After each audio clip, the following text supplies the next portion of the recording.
Started from a DM, now she wanna see him. If you wanna link, baby, gotta be the weekend. Just follow me. We all know why hentai is a censored word. So for their defense, Japanese TV introduced the censored little brother of hentai, ecchi anime. But there are times when anime even pushes out of the ecchi boundaries and comes close to turning into hentai. It might not just be because of the visuals, but the dialogue, the way the scenes are parodied, or just because of certain characters in the show. So today we're bringing 10 anime that begs you to wear your headphones and forces you to close the door to the room. Without wait, let's see these 10 titles.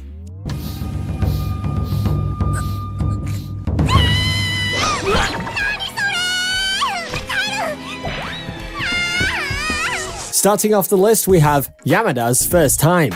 Ask yourself, how bizarre can anime premises get? I know it should just be attention grabbing to stand out from the crowd, but can you justify that by making the plot similar to hentai? In Yamada's First Time, we have Yamada, one of the most popular girls in school with only one goal, to lose her virginity. So when she meets Kosuda Takashi, a rather shy and silent boy who happens to be a virgin, she thinks it would be a good start to take things forward. The show does most of its survival using comedy. I mean, surely a crazed, weird lust monster chasing after an innocent boy should grip anyone's attention, right? It definitely must be more entertaining than the Hunger Games.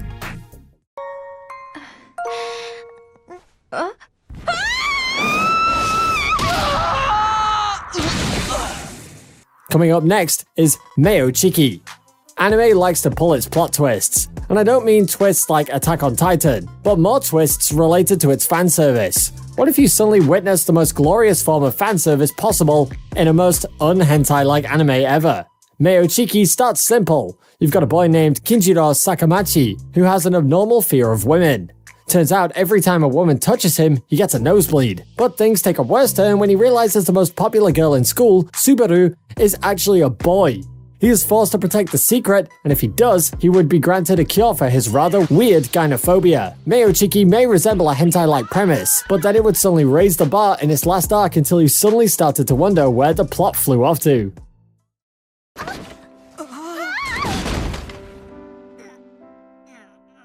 so sorry, are you hurt? A little, but I'm also pretty happy right now too. Sekide comes in next. Bring on the Fate franchise, and then remove all the historic lore and noble phantasms out of it. What do you get? Sekide. Similar to Fate, this also revolves around a battle royale of servants. But this time, all those servants are women, and it's a harem. Needless to say, the show uses excessive amounts of fan service from the premise itself. You know the drill, the beach episode, clothes ripped off in battle, extra long bathhouse scenes, just all of that in one anime. However, the story does start to develop a much bigger plot as it moves forward into its second season. But that doesn't mean its fan service drops a few notches. If Shiro and the protagonist of Sekide swap places, let's just say the former wouldn't dare to ever switch back.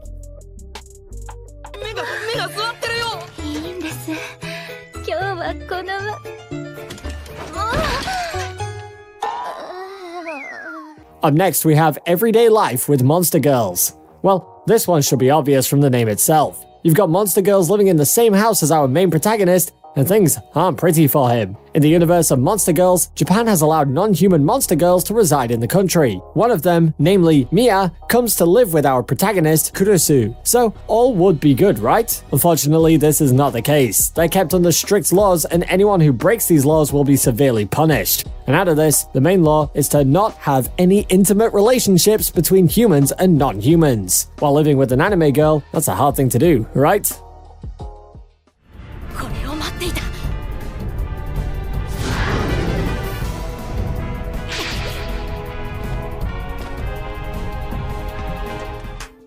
ecchi comes in at 6. Let's bring Battle Royale to the table again. And not just the Battle Royale, but all the ecchi scenes that come along with it. ecchi is a series about the Battle Royale between 7 high schools in the Kanto region of Japan.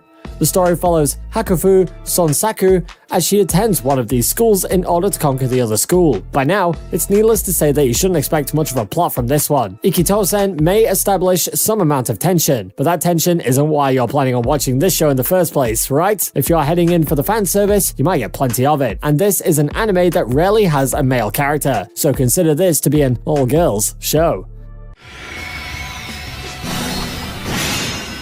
それまで開けておけ絶対だ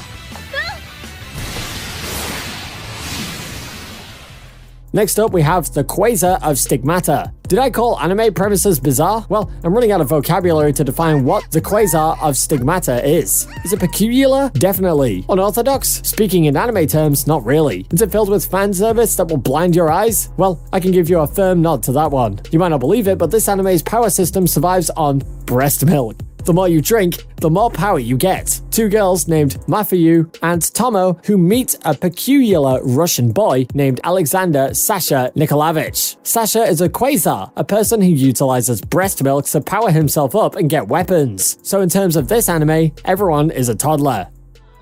Hi, tadaima! やだ、ごめん、カリム君。前見てなくて、At 4, we have interspecies reviewers. I'm sure this doesn't need any new introductions. This might have been on your trending Twitter feed for once. Or perhaps this might be on your anime recommendation list on April 1st. By the way, ignoring the Funimation fiasco, this turned out to be one of the most popular anime to come out in 2020. As the name implies, this follows a group who visits various brothels to review prostitutes and rate them. Is it fun? If it's your taste, then it definitely will be. Many anime don't really know how to play the fan service trope correctly, but since interspecies reviews how to plot that relies on the fan service, you know what to expect. Close to hentai, how about actual hentai? Demons do exist, and so do gods. That's right. And heroes exist as well. At 3, we have Testament of Sister New Devil. When anime introduces the words sister and devil, you should know what's coming up. This tells the story of Basara Tojo, who suddenly gets 2 new sisters, busty redhead Mio and petite silverhead Maria. Now, having 2 sisters is not going to be a bad thing, but soon it is revealed that these 2 sisters are devils in disguise. Now, Basara forms a master-slave contract with these 2 and needs to find a way to keep their powers in check. And since this one comes with the ecchi tag on it, you should know by now how the powers are kept in check. You don't get that dragon dolphin fantasy of Fate's Day Night, but something that breaks all the censoring barriers of Western media. This morning we free ourselves with truth! That's right, Gakudo was our ace in the hole the entire time! Look, we caught a nasty molester! At the runner-up spot is Prison School. What better way to utilize fan service rather than an ecchi parody? Imagine all these anime moments you could parody with the fan service. Prison School comes with both its ecchi and comedy. It doesn't come close to hentai, but it will definitely be one of the weirdest anime that you watch. So, a group of boys decide to take a peek at the female bath, but turns out that they did it at the wrong time. The underground student council comes into play as they establish a prison for the boys. Now they have to survive 1 month of punishment or else get expelled from the school. That's a bad choice, right? Actually, no. It turns out these boys enjoy punishment more than anything else. Just wanted to mention that, so you know what you're heading into.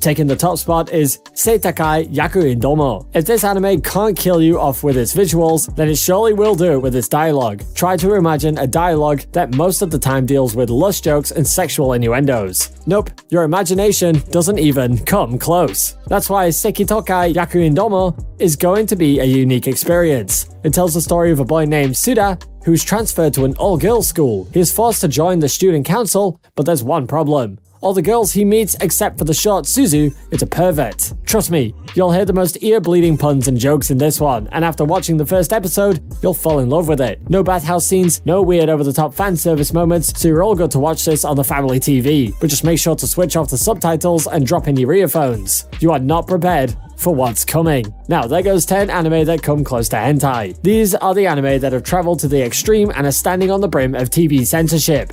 Hope you all found something to suit your tastes, and if you did, don't forget to subscribe to us for more awesome content like this. With that said, I'll see you all in the next video on the AnimeRegent.